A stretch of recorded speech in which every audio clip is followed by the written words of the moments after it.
ఆయనను ఆరాధించుకోవడానికి మనకు మంచి అవకాశం ఇచ్చినందుకు మనందరం కలిసి ఒకసారి దేవునికి థ్యాంక్స్ చెప్తాను. హల్లెలూయా. పోయిన వారం నుండి ఈ వారం వరకు ప్రభు మనల్ని కాపాడి కదా ప్రియులరా క్షేమంగా ఆయన సన్నిధికి నడిపించారు. మీకు ఎంతమందికి తెలుసో లేదో ఈ వారంలో ఎంతోమంది చనిపోయారు. మన ధీరజ్, మన చర్చలో ధీరజ్ వస్తాడు కదా, వాళ్ళ మేనమామ నిన్న పాపం వాళ్ళు చెరువు కట్ట దగ్గర ఉంటాడంట. ఆయన నిన్న పాలు తాగి ఒక 10 నిమిషాల్లో చనిపోయాడు. అది పాల ప్రాబ్లమో లేకుంటే హార్ట్ అటాక్ వచ్చిందో మనకు తెలియదు. కానీ పాపము నిన్న వాళ్ళు చెప్తా ఉంటే చాలా బాధ. పాలు తాగాడంట, ఒక 10 నిమిషాలు పడుకున్నాడంట, చనిపోయాడు. సో ఆ రకంగా ప్రతిరోజు ఎంతోమంది చనిపోతుంటారు. ఎంతోమంది ఇప్పుడు యాక్సిడెంట్స్ ద్వారా కదా, ఎంతోమంది అనారోగ్యం ద్వారా. ఒక హాస్పిటల్కి వెళ్తే నాకు బైపాస్ అయినప్పుడు విరించి హాస్పిటల్లో బంజారా హిల్స్ రోడ్ నెంబర్ 10 అనుకుంటాను, అక్కడ నేను హాస్పిటల్ ఉన్నప్పుడు రోజు ఒక్కొక్కరు కింద ఏడవడం. కోవిడ్ అప్పుడు కోవిడ్ మా మిస్సెస్ ఒకటే భయపడేది, ఈ హార్ట్ ప్రాబ్లం పోయి కోవిడ్ అంటుకుంటే. సో రోజు సెకండ్ ఫ్లోర్లో వినోద్ ఒకటే ఏడుపు. అంటే రోజు ఒక్కొక్కరు ఎంతమంది చనిపోయినప్పుడు తెలియదు, కానీ దాని మీద అప్పుడప్పుడు సౌండ్ వచ్చేది. ఆ మాటను పడితే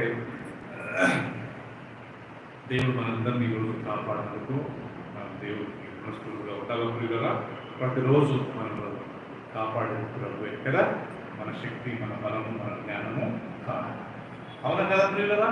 ఓకే, బైబిల్ అంటాడు దేవుడే మనకు ఆయుష్కాలం ఇచ్చేవాడు, దేవుడే మరణాన్ని అనుగ్రహించేవాడు. ఒక వ్యక్తి చనిపోయాడంటే దేవుడి పర్మిషన్ లేకుండా చనిపోడు. దేవుడు ఒకరికి ఆ డేట్లో మరణాన్ని పెడతాడంట ప్రియులరా. అండ్ అది ఒక్కసారి పెట్టిన తర్వాత మనిషి ఎంత చేసినా కానీ కొద్దిగా కష్టం. దేవుడు మరణం పెట్టలేదనుకోండి, ఎంత సిక్ వచ్చినా ఎంత వీక్ అయినా వాళ్ళని దేవుడు స్వస్థపరుస్తాడు, వాళ్ళు బయటకు వస్తారు. కాకపోతే ఆ రోగం నుండి, ఆ వ్యాధి నుండి ఆ సమయంలో ఒక పాఠం నేర్చుకుని మనం బయటపడతాం. నాకు బైపాస్ హార్ట్ సర్జరీ అయినప్పుడు దేవుడు ఒక పాఠం నేర్పించాడు. నేను అప్పుడు తీర్మానం తీసుకున్నాను, కొన్ని విషయాలు నేను చేస్తాను ప్రభావ, కొన్ని విషయాలు నేను చేయనని. అప్పుడు నేను బెడ్ మీద ఏడ్చుకుంటూ నేను ఒక్కనే, ఎవరు వచ్చేవాళ్ళు కాదు, ఐసీయూలో ఉండేవారు, నన్ను వదిలేవారు కాదు. అప్పుడు నేను తీర్మానం తీసుకున్నాను, ప్రభావ ఇక మీదట 1, 2, 3 ఇక నేను చెయ్యను, ఇదిగో ప్రభావ ఇక మీదట నేను ఇవి చేస్తాను. సో కొన్నిసార్లు మనం దేవుడు మరణ పడకలో నుండి కొన్ని సత్యాలు కదా, కొన్ని విషయాలు నేర్పుతుంది కదా సునీత గారు. సో ఆ లెసన్స్ మనం చనిపోయే వరకు మనము మర్చిపోకూడదు అంటారు.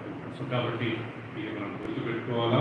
సో తిరిగి మన దేవుడు ఆయన సన్నిధికి నడిపించినందుకు నేను దేవుడికి వందనాలు చెల్లిస్తూ, వీళ్ళలో మన సంఘంలో ఇప్పుడు ఆల్మోస్ట్ 20 సంవత్సరాల కంటే ఎక్కువైంది అల్వాల్ ప్రాంతానికి వచ్చి మన సంఘంలో చాలామంది వచ్చేవారు, చాలామంది వస్తున్నారు. కొంతమంది అమెరికాకి వెళ్ళి, కొంతమంది వేరే దేశాలకు వెళ్ళి వాళ్ళు అక్కడ స్థిరపడి మంచి చదువుకుంటూ అక్కడ ఉన్నారు. వాళ్ళని బట్టి దానికి దేవుడికి వందనాలు. సో అందరం స్థిరంగా ఉండి అండ్ మన కుటుంబాలతో మనం ఏర్పరచబడి అండ్ దేవుని గురించి జీవిస్తే అది చాలు కదా. సో రెండవది, కొంతమంది ఈ పట్టణం నుండి, హైదరాబాద్ నుండి పట్టణానికి ట్రాన్స్ఫర్ అయిపోయారు. సో వాళ్ళని మనం మిస్ అయ్యారు. సో ఇంకా కొంతమంది మన సంఘానికి వస్తూ వాళ్ళు మానుకున్నారు. ఎందుకు మానుకున్నారంటే కొద్దిగా డబ్బు ఆశ వల్ల. మీకు తెలుసో లేదో, యేసుక్రీస్తు దగ్గర 12 మంది శిష్యులు ఉండేవారు. ఆ 12 మంది శిష్యులలో ఒక శిష్యుడు యూదా, ఇస్కారియతు యూదా అనే శిష్యుడు, ఆయనకు డబ్బు ఆశ వచ్చి యేసు ప్రభువును 30 నాణ్యాలకు పట్టించాడు.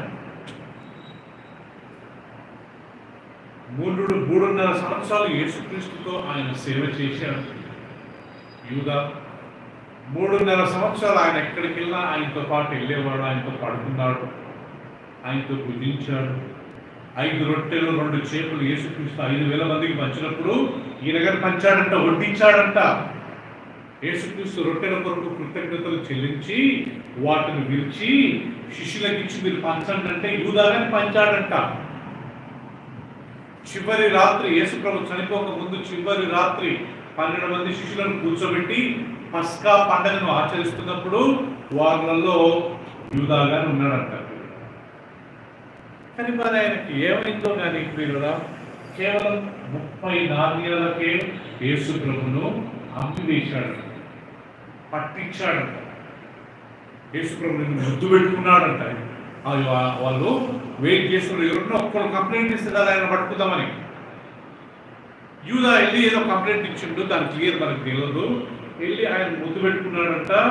ఆ యొక్క సైనికులు వచ్చి ఆయన పట్టుకొని లాస్ట్ సిలువలో వేశారు. సో ఇక్కడ యేసు ప్రభుతో ఉండి, యేసు ప్రభుతో సేవ చేసి, యేసు ప్రభు 12 మంది శిష్యులలో ఒకడుగా ఎంచబడి, లాస్ట్కు డబ్బు విషయంలో జస్ట్ డబ్బును ప్రేమించి, డబ్బు కొరకు యేసు ప్రభు నమ్మి లాస్ట్కి ఏమైందంట, ఆయన పరిస్థితి చనిపోయాడు. ఊరేసుకొని చనిపోయాడంట. ఎట్లుంటుంది ప్రియులారా? సైమన్ పాస్టర్ ఊరేసుకొని చనిపోయాడంటే ఎట్లుంటుంది?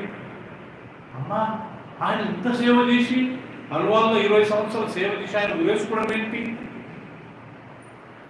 ఆయన ఆత్మహత్య చేసుకోవడం ఏంటి? కదా ప్రియులారా, షాకింగ్ కదా? యేసుక్రీస్తు 12 మంది శిష్యులలో ఇంత చక్కగా సేవ చేసుకుని లాస్ట్కు యూదా ఊరేసుకున్నాడు. ఏంటయ్యా కారణము? ఆ యేసుక్రీస్తు యొక్క ఆ యొక్క సంఘం నుండి ఈయన ఒకడు వెళ్ళిపోయాడంట. ఒకటి రీజను, డబ్బు. సో కొంతమంది కొన్ని సంఘాలలో డబ్బులు ప్రేమించి, ఎట్లా డబ్బులు ప్రేమిస్తారంటే ఆదివారం కానీ పని చేయడం, ఆదివారం కానీ డ్యూటీకి వెళ్ళడం, ఆదివారం కానీ వ్యాపారం చేయడం, ఆదివారం కానీ సంపాదించడం, మందిరానికి రాకుండా. ఇప్పుడు చిన్నగా ఏమవుతుందంటే, మీకు తెలుసో లేదో, అలెగ్జాండర్ అనే ఒక వ్యక్తి బైబిల్లో ఉంది. పౌలు రాస్తాడు, అలెగ్జాండరు ఈ లోకాన్ని ప్రేమించి ఆయన విశ్వాసం నుంచి తొలగిపోయాడంట. ఇది మనకు ఒక లెసన్ కదా ప్రియులారా. సిక్కుంటే మనం ఇంట్లో ఉండవచ్చు, నో తప్పేం లేదు. ఏమన్నా లేదన్నా చాలా పెద్ద ప్రాబ్లం, సమస్య ఉందంటే ఇంట్లో ఉండొచ్చు. కానీ డబ్బు విషయంలో, వ్యాపారం విషయంలో, లేకపోతే ఏదో ఒక బిజినెస్ డీల్ విషయంలో మనం మందిరానికి రాకుండా ఇంట్లో ఉండి, అది చిన్నగా ఏమవుతుందంటే పిల్లరా, మనల్ని క్రీస్తు నుండి, దేవుడి నుండి వేరు చేస్తున్న డబ్బుకున్న పవరు చాలా గొప్ప పవర్ అంట. యేసుక్రీస్తు ఈ లోకంలో కొండ మీద ప్రసంగం చేసినప్పుడు ఏమన్నాడంట, మీరు 2 యజమానులకు సేవ చేయలేరు. ఎవరెవరు ఆ 2 యజమానులు సుప్రియ? ఒకటి దేవుడు, రెండవది సిరి. సిరి అంటే డబ్బు. నార్మల్గా దేవుడికి ఆపోజిట్ వర్డ్ ఏంటి? దయ్యం, సైతాన్. ఇక్కడ సైతాన్ గురించి చెప్పలే ఉదయం. ఎవరి గురించి చెప్పాడు? డబ్బు గురించి చెప్పాడు. మీరు 2 యజమానులకు సేవ చేయలేరు. మీరు ఒకరిని ప్రేమించి ఇంకొకరిని ద్వేషించాలి. దేవుడిని ప్రేమిస్తే డబ్బును ద్వేషించాలి. డబ్బును ద్వేషించడం అంటే కాళ్ళ కింద చేసి మొక్కమని కాదు, నాకు డబ్బే వద్దని చింపడం కాదు. దేవుడికి ఇచ్చే సమయంలో దానికి ఇంత ఇంపార్టెన్స్ ఇవ్వద్దని అర్థం. లేదా డబ్బును మనం ప్రేమించామనుకోండి, ఎవరిని ద్వేషించాలా? దేవుని ద్వేషించాలి. సో అప్పుడు యేసుప్రభు అంటాడు, ఒక వ్యక్తి 2 సేవ చేయలేడు. You cannot serve money, you cannot serve God. డబ్బు వచ్చిన వాళ్ళంతా, డబ్బు సంపాదించిన వాళ్ళంతా ఆ డబ్బును పట్టుకుని దేవుడికి థ్యాంక్స్ చెప్పాలంట. నాకు ఎవరన్నా గిఫ్ట్ ఇచ్చినా, ఎవరన్నా ఆఫరింగ్ ఇచ్చినా, ఎవరైనా మా అక్క, మా అత్తగారు అప్పుడప్పుడు పంపుతుంటారని మాకు ఎవ్రీ మంత్ పంపుతుంటారు. నేను దేవుడికి ఫస్ట్ థ్యాంక్ చెప్తాను, ప్రభువా ఈ ఆఫరింగ్కే నీకు వందనాలు. మన చర్చ్లో చాలామంది ఇస్తారు. నేను ఇమ్మీడియట్గా దేవా థ్యాంక్స్ ప్రభు. మనకు ఎవరైనా ఇన్కమ్ వచ్చినా, మన వ్యాపారంలో, మన జాబ్లో మన శాలరీ వచ్చినా, మన పెన్షన్ వచ్చినా, మనకి ఇంటి రెట్టు మీద పైసలు వచ్చినా, ఆ పైసలు బట్టి థ్యాంక్ చెప్పాలా, దేవుడికి థ్యాంక్ చెప్పాలా. దాన్ని అనుగ్రహించింది ఆయనే. సో కాబట్టి మొదటి వార్నింగ్ మనందరికీ ఏంటంటే ప్రియులారా, మనము డబ్బును ప్రేమించి దేవుడి నుంచి దూరం కాకూడదు. ఆటోమేటిక్గా అయిపోతాం. ఎవరు చెప్పాల్సిన అవసరం లే. ఆ డబ్బుకున్న అట్రాక్షన్ అంత గొప్పదన్నమాట, అంత గొప్పదన్నమాట. మహీంద్రా హిల్స్లో మారడుపల్లి దగ్గర నుంచి చాలాసార్లు చెప్పాను, ఒక పాస్టర్ ఉండేవారు. ఆయనకు అమెరికా నుంచి అప్పుడప్పుడు కాల్స్ వచ్చి అమెరికాకి వెళ్ళాడు. వాళ్ళ ఫండ్స్ ఇచ్చారు. ఆయన వచ్చి ఏం చేశాడంటే వాళ్ళు ఫండ్స్ ఇవ్వడం వల్ల కొద్దిగా తప్పుడు బోధ ప్రారంభించారు. పరిశుద్ధాత్మ దేవుడు లేడు, అన్య భాషలు లేవు, హీలింగ్స్ మెరకల్స్ లేవు, అద్భుతం లేవు. ఆ డబ్బు అంత అట్రాక్షన్. వాళ్ళు ఎవ్రీ మంత్ ఒక $10,000 పంపుతున్నారు. ఒకప్పుడు అమెరికా వాళ్ళు చాలా సపోర్ట్ చేసేవారండి ప్రపంచంలో అందరు సేవకులకు. ఆ డబ్బు మీద వాళ్ళు చెప్పినట్టు మీద అయినాదా, వాళ్ళు రాంగ్ టీచింగ్స్, తప్పుడు బోధ. చిన్నగా ఒక 400 మంది ఉన్నారు, వాళ్ళు 200 అయ్యారంట, 200 నుంచి 100 అయ్యారంట, 50 మంది 20 మంది వస్తున్నారంట సంఘానికి. చూస్తే ఆయన తప్పుడు బోధ బోధిస్తా ఉన్నాడు. తప్పుకున్న పవర్ చూడండి. లాస్ట్కి ప్రియులరా, ఆయన ఒకరోజు భోజనం చేస్తూ ఉంటే ఆయనకి ఏదో ప్రాబ్లం వచ్చింది. భోజనం చేస్తూ ఉంటే ఆయన తుమ్మాడంట అండి. తుమ్మిన వెంటనే ఆయన కన్ను ఏదో కొద్దిగా ఓపెన్ అయిపోయి కొద్దిగా బ్లడ్ వచ్చి చాలా ప్రాబ్లం అయి లాస్ట్ క్యాన్సర్ చనిపోతే ఆయన పాతి పెట్టడానికి ఆల్మోస్ట్ సిద్ధపరచాలంతా తోవారంట కదా. పెద్ద వర్షం ఎంత గొప్ప వర్షం అంటే 3 రోజులు వర్షం కంటిన్యూగా పోయి చూస్తే ఆడ మొత్తం తొవ్విన సమాజంతా నీళ్ళతో నిండిపోయింది. నాటిని చేసి ఏదో మేనేజ్ చేసి లాస్ట్ పెట్టి రాళ్ళు పెట్టి మొత్తం దాన్ని చేస్తే మళ్ళా పెద్ద వర్షం పడితే ఆ యొక్క పెట్టే పైకి వచ్చిందంట ప్రియులుగా. లాస్ట్ కుక్కలు వచ్చి ఆయన దేహాన్ని పీకది అంటే ఆ శవాన్ని. సో అది విన్న తర్వాత నేను చాలా భయపడ్డాను ప్రియులుగా. డబ్బునడం తప్పేం లేదు, కానీ ఆ డబ్బును తీసుకొని ఆ డబ్బును బట్టి దేవునికి దూరం కాదు కదా. సో యూదాకు ఒక ఎగ్జాంపుల్. యూదా ఏం చేశాడంట, ఆ డబ్బు 30 నాణ్యాలు ఏ పార్టీ అండి. లాస్ట్కి యేసు ప్రభును చంపిన విషయం యూదా తెలుసుకొని అప్పుడు ఆయన పశ్చాత్తాపడ్డాడంట. అయ్యో నేను యేసు ప్రభువుతో అప్పగించాను, అయ్యో ఆయన లోక రక్షకుడు మనందరి కొరకు చనిపోవడానికి వచ్చి ఇంత మంచి మాటలు చెప్పిన ఆయన నేను పట్టించానే, నేను ఆయన అప్పగించానని చెప్పి ఆ 30 నాణ్యాలు తెచ్చి మళ్ళీ వాళ్ళకి ఇచ్చాడంట. వాళ్ళు ఏమన్నారంట, మాకేం సంబంధం లేదు, ఆ 30 నాణ్యాలు తీసుకెళ్ళు అంటుందిలే. లాస్ట్గా అవి తీసుకెళ్ళి వాళ్ళు ఒక మందిరంలో పడేసారంటండి. వాళ్ళు ఆ 30 నాణ్యాలతో విధవరాలకు, అనాథులకు, చనిపోయిన వారికి సమాధులు ఉండవు కాబట్టి ఒక సమాధి ఉన్నారు. లాస్ట్ యూదా వెళ్ళి ఉరేసుకుని చనిపోయింది. సో ఈతయ్య కారణం అంటే డబ్బును ప్రేమించి. ఇక్కడ కూర్చొని మనందరం ప్రియులారా, డబ్బు ఉండడం ఏం లేదు, తప్పేం లేదు, బంగారం ఉండడం తప్పేం లేదు, ఇల్లు ఉండడం తప్పేం లేదు, కార్లు బంగ్లాలు ఉండడం తప్పేం లేదు. అవి పట్టుకొని దేవుడికి థ్యాంక్స్ చెప్పాలి. ప్రభువా ఇది మించిందే, ఈ కృపనే, నీ దయనే అని చెప్పి మనం దేవుడికి థ్యాంక్స్ చెప్పి మందిరంకు మనం మందిరానికి మనకు మానవుడు. ఇంకా కొంతమంది దేవుడికి మన సంఘం నుంచి దూరమైన పోయిన రెండో రీజన్ ఏంటంటే, ఎవరో ఒకడు వచ్చి వాళ్ళ మనసు పాడు చేసి మేము కానీ ప్రేయర్ పెడుతున్నాం రండి అని చెప్పి కూడా వాళ్ళకి ఇన్ని సంవత్సరాలు వాక్యం ఉంది, ఇన్ని సంవత్సరాలు స్థిరంగా ఉండి, ఇన్ని సంవత్సరాలు వాళ్ళు దేవుళ్ళు బలపడి లాస్ట్కి ఎవరో ఒకళ్ళు వచ్చి ఓకే మేము కానీ పాస్టర్లు మేము కానీ వాక్యం పెడుతున్నాం రండి అని చెప్పి కూడా వాళ్ళు అక్కడికి వెళ్ళిపోయి లాస్ట్కు మందిరానికి రాకుండా మళ్ళా ఇక్కడ ఏమైనా పాస్టర్ గారు ఏమైనా అంటారో ఏ ముఖం పెట్టుకొని పోవాలని చెప్పి లాస్ట్కు దేవుడు దూరం కొంతమంది మన సంఘం నుంచి వెళ్ళిపోయారు. ఎవరైనా సేవకులు మన ఇంటికి వస్తే ప్రార్థన చేయించుకోవచ్చు, తప్పేం లేదు. వాళ్ళకి అయితే మనకు ఉంటే వాళ్ళకి మనం కాన్ఫిడెంట్గా ఇవ్వచ్చు. కానీ దేవుడు మనకంటే ఒక మందిరం ఇచ్చాడే, మనం దానికి నమ్మకంగా ఉండాలి. ఎవరో పిలిచిన బైబిల్లో రాయబడింది, చివరి దినాలలో యేసుప్రభు రెండో రాకడకు ముందు మొదట జరిగే సూచన ఏంటంట, అనేక అబద్ధ ప్రవక్తలు, అబద్ధ క్రీస్తు బయలుపడతారంట, అనేకులను మోసపరుస్తారంట. దాని తర్వాత యుద్ధాలు, భూకంపాలు, కరువులు, ఒక 10 లిస్టు ఉందండి. ఆ 10లో ఫస్ట్ లిస్టు అనేకులు అబద్ధ ప్రవక్తలు వస్తారు. ఏదో ఒకటి చెప్తారు, ఏదో హీలింగ్స్ మెరకల్స్ మంచి పాటలు వాడి అది చేసి ఇది చేసి కదా. రేపు ఒకవేళ మనకేమైనా ఎక్కువ తక్కువ జరుగుతాయి, ఏంటి పరిస్థితి? కొంతమంది అంతా బాధకొని దేవుడికి దూరం అయిపోయారు. లాస్ట్ ఇక్కడికి రాకుండా వాళ్ళ మధ్యలో చేయమనిపోయి రేపు మన మన కుటుంబాలు అంటే ప్రాక్టికల్ రేపు మన సంఘానికి దేవుడు ఒక సమాధి ఇచ్చాడు, మనకంటూ ఒక మ్యారేజ్ లైసెన్స్ ఇచ్చాడు. ఇది చాలా ప్రాక్టికల్.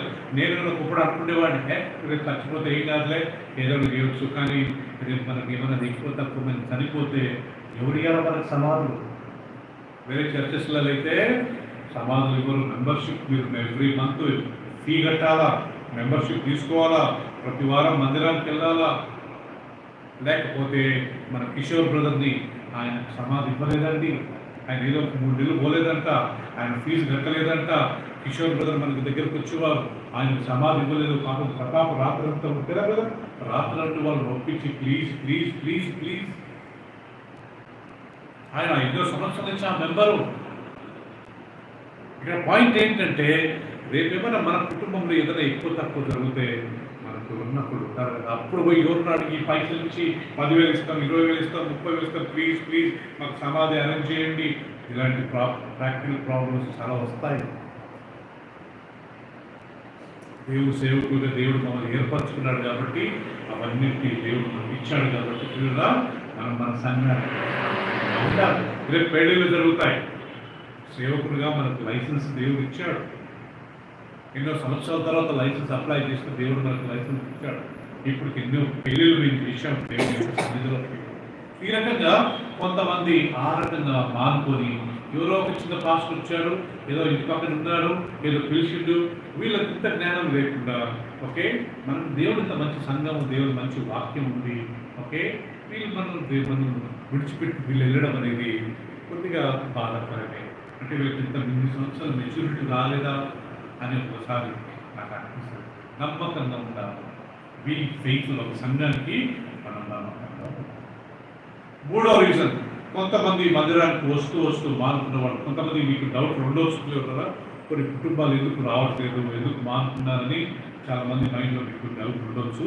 3వది, కొంతమందికి పాస్టర్ స్థానం కావాలని కోరుకుంటారు. దేవుడు మేము చిన్నప్పటి నుండి సేవకు దేవుడు ఏర్పరచుకొని మేము అదే సేవలో 35 సంవత్సరాల నుంచి నేను దేవుని సేవలో ఉన్నాను. సో ఇక్కడ మందిరానికి వచ్చి వాళ్ళు నా మాదిరి పాస్టర్గా ఉండాలా, నా మాదిరి ప్రవర్తించాలా, నా మాదిరి వాక్యం చెప్పాలా, నా మాదిరి కంట్రోల్ చేసుకోవాలా అని ఉన్నవారిని మనం కొన్నిసార్లు వాక్యం ద్వారా గద్దించినప్పుడు, ఖండించినప్పుడు వాళ్ళు ఏం చేస్తారంటే మీ సంఘం కాకపోతే మాకు వేరే సంఘాలు లేవా అని అడిగి మాకున్న వాళ్ళు ఉన్నారు. నీకు ఉద్యోగం ఉంది, నీకు పెన్షన్ వస్తుంది అంటే నీకు వేరే ఇన్కమ్ ఉంది, నీకు సొంత ఇల్లు ఉన్నాయి, నీకు ఎందుకయ్యా వచ్చి మందిరం దేవుని వాక్యం విలువ వెళ్ళిపో. ఎప్పుడన్నా అవకాశం నేను చెప్తున్నానండి, ఎప్పుడన్నా మాస్టర్గా నేను ఇక్కడ ఉన్నాను కదా, ఎప్పుడన్నా అవకాశం ఇస్తూ వాక్యం చెప్పు, పాటలు పాడు, ప్రార్థన చేయి. పాస్టర్గా దేవుడు మమ్మల్ని ఇక్కడ ఒక అధికారిగా పెట్టాడు కాబట్టి మేము చెప్పినట్టు వింటే వాళ్ళు మంచిగా దీవెన పడుతారు కదా. ఇక్కడ వచ్చి అధికారం కావాలా, మన మందిరానికి వచ్చేది అధికారం చేసుకోవడానికి. నాకు చాలా ఫ్యామిలీస్ చాలా మంచిగా అనిపిస్తుంది, కామ్కి వస్తారు, వింటారు, ఏదైనా పని చెప్తే చేస్తారు, వెళ్ళి అట్లుండాలండి. చెప్తామా నువ్వు పాటలు లీడ్ చేయి, మన మేఘన ఉంది, లేకపోతే అనుష ఉంది, కొంతమంది చెప్తూ మంచిగా వచ్చి ప్రేయర్ చేయండి, మీరు పాట పాడండి, గుడ్, వెరీ గుడ్. అంతేగాని నాకు ఇవ్వలేదు ఓకే, నాకు వాక్యం ఇవ్వలేదు, నీ చర్చ్ కాకపోతే మేము వేరే చర్చ్కి వెళ్ళవా ఎలా కదా. మందిరం బాగుంది, ఇదే నేచర్ ఉండదు అనుకోండి ప్రియురా, వీళ్ళు ఎక్కడికి వెళ్ళినా అదే నేచర్ కదా, అక్కడ కానీ మాకు కావాలంటారు. వాళ్ళు ఊరుకుంటారా? సేవకులుగా 35 సంవత్సరాల నుంచి మేము దేవుని సేవలు చేసుకున్నది ఎందుకు ప్రియురా? సంఘాన్ని రేపు కాపాడాలి కదా. రేపు ఎక్కువ తక్కువ అయితే మేమే కదా రావాలా, సిక్కుంటే మేమే రావాలా, ఏదైనా ఎక్కువ తక్కువ జరిగినా మేమే రావాలా, ఎవరైనా మరణాలు జరిగినా సమాధానం మేమే చూసుకోవాలా, పెళ్ళిళ్ళైనా మేమే చేయాలా. వేరే వాళ్ళు వచ్చి ఇక్కడ అధికారం చెల్లించి నేను పాస్టర్ ఉండాలా, పాస్టర్ మాదిరి నాకని బైబిల్ ఛాన్సెస్ ఇవ్వండి అని చెప్తే సో ప్రియులరా మనం కొన్నిసార్లు వాటిని మనం అంగీకరించకపోవచ్చు. దానికి అది కొంతమంది మానుకున్న వాళ్ళు ఉన్నారు. మీకు అర్థమై ఉండొచ్చు కదా ప్రియులరా. సో ఇది మనం మెయిన్ రీజన్. ఇంకా కొంతమంది ప్రియులరా మేము వేరే చర్చ్ స్టార్ట్ చేసుకున్నాము, మేము మందిరానికి రాము, ఇప్పుడు ఏం చేయాలంటే వాళ్ళ ఇంటికి వెళ్ళి ప్లీజ్ ప్లీజ్ ప్లీజ్ రండి అంటామా? అక్కడ పరిస్థితి రాబోతుంది. వెళ్ళిపోతే వెళ్ళిపోవచ్చు, మన వాళ్ళ దగ్గరికి వెళ్ళి రిక్వెస్ట్ చేసి ప్లీజ్ రండి అని అన్నాం అనుకోండి ప్రియుడా, ఆ నేచర్ పెట్టుకొని వాళ్ళని మనం ఎందులో కంట్రోల్ చేసుకుంటాం. నేను చెప్తున్నానండి, ఎందుకు రావట్లే కొంతమందికి ఇదే రీజన్. కొంతమందికి మనం చెప్పే వాక్యం ఇష్టం ఉండదు. భార్యను మధ్యలో చూసుకోండి అంటే ఒక ఫ్యామిలీ మానుకున్నారు, భార్యను కొడతాడు, భార్యను తిడతాడు, భర్తలు ఇద్దరు పోలీస్ స్టేషన్లో తిరుగుతూ ఉంటారు. వాళ్ళ అన్న పెళ్లికి వదలలేదు, భార్య ఎవరైనా చనిపోతే వదలడు. చెప్పినాం బాబు అటు చేయొద్దు, భార్యను మంచిగా చూసుకో, నువ్వేంటి మాకు చెప్పేది అని అంటే మందిరం మారుతున్నారు. సో ఇవి రీజన్స్ ప్రియులారా. నేను అంత ఊరుకునేం కాదు ఒక వ్యక్తిని పోగొట్టుకోవడానికి. రాజమ్మోళ్ళు, పరిమళోళ్ళు, మన వినోద్ బ్రదర్లు, కొన్ని కుటుంబాలు శ్రీలేఖ వాళ్ళు ఇన్ని సంవత్సరాల నుంచి వస్తున్నారు. ఎందుకు వస్తున్నారు? వాళ్ళు ఏమైనా హర్ట్ చేశామో మేము ఎప్పుడన్నా? నేను అంత ఈజీగా మనుషులను పోగొట్టుకోను. చూస్తాం మరీ ఎక్కువైంది అనుకుంటున్నారా, ఇంకా వాళ్ళే బాగుంటారు, మనం ఏం చేయం. ఇంకొకళ్ళు వచ్చి బ్రదర్ మేము ఎప్పటి నుంచో స్టార్ట్ చేసినాం సేవ, కోవిడ్ టైంలో ఆగిపోయింది, మేము మళ్ళీ స్టార్ట్ చేస్తాం, మేము రాము. అప్పుడు మనం ఏం చేయాలంటే వాళ్ళ ఇంటికి ప్లీజ్ రండి అంటారు. ఒకళ్ళు వచ్చినా కానీ వాళ్ళు ఉంటారా మన దగ్గర? వదిలేసుకోవాలి. మనుషులకి ఫ్రీడమ్ ఇవ్వాలి, చాయిస్ తీసుకోవడం బాగుంది. ఎవరి మందిరం కొరకు మనం ఇష్టంగా రావాలి, కానీ ఎవరో ఫోర్స్ చేస్తే రావడం ఏంటండి మందిరానికి? అది భక్తేనా?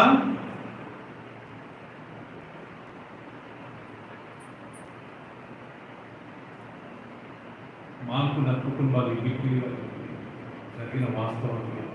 చాలా మందికి మీకు డౌట్ ఉండొచ్చు, ఈ ఫ్యామిలీ ఎందుకు రావట్లేదు, ఈ ఫ్యామిలీ ఎందుకు రావట్లేదు. ఇది నేను ఎప్పుడు పోగొట్టుకోవడం నాకు ఇష్టం లేదు. 35 సంవత్సరాల నుంచి ఒక ఇంటికి వెళ్ళి వాక్యం చెప్పి వాళ్ళు బాగలేనప్పుడు హాస్పిటల్కి వెళ్ళి ఒక సేవకుడిని అలవాళ్ళు మేము తెలవాలని, మనం తెలవని వాళ్ళని నేర్పుకుంటారా. బొలారం విశాల బజార్ నుండి సెకండ్రాబాద్ ఎన్నో కుటుంబాలు నాకు పరిచయం. ఇప్పటికీ ఏదైనా బర్త్డేస్ ఉన్నా, వెడ్డింగ్ యానివర్సరీస్ ఉన్నా, ఏదైనా సిక్ ఉన్నా నాకు కాల్ చేస్తారు కదా, ప్రేయర్ చేయండి, వచ్చి కలిసిరా, వచ్చి ప్రేయర్ చేయండి, హాస్పిటల్లో అందరం జరుగుతాం.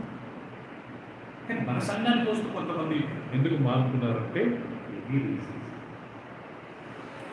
నాకు అధికారం ఇవ్వలేదే, నాకు ఫుల్ఫిట్ ఇవ్వలేదే, నాకు పాటలు పాడడానికి ఛాన్స్ ఇవ్వలేదే, వాక్యం చెప్పడానికి ఛాన్స్ ఇవ్వలేదే. నాకు ప్రియులారా, అలాంటిది ఊరికి అలాంటి తలంపులను రాకూడదు. ఒక సేవకుడు, నాయకుడు ఉన్నారు ఇక్కడ. మీరు దేవుడు మమ్మల్ని ఏర్పడుతుంది ఈ పని గురించే కదా. ప్రతి ఒక్కళ్ళకు ఉద్యోగాలు ఉన్నాయి, చదువుకుంటూ ఏదో వ్యాపారం ఉన్నాయి, వాళ్ళ వరకు వాళ్ళు చూసుకోవాలి.